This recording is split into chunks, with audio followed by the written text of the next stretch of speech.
In this video, I'm going to share with you a step-by-step guide on exactly how I was able to fix Amazon Relay app not working. So what you have to do firstly is to close your Amazon Relay app, and instead we're going to go into the Settings app on our phone.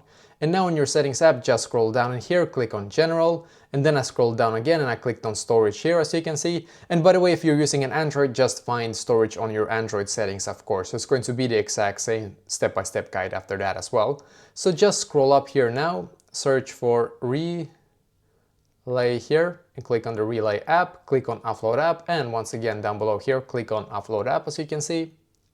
Just wait and then click on Reinstall app. So do this and just wait for it now to update to its latest version. Can sometimes take a couple of minutes just so that you're prepared for that. And this actually fixed it for me. So I guess that sometimes when they release like a new update and you haven't yet gotten the new update, that means that you have to probably update your app, and that can easily fix this problem if that is the issue. Sometimes the issue is not that, sometimes the issue is that their entire server is down for everybody, and then we just have to wait for them to fix it basically. But hopefully this video will be able to fix this problem for you as well.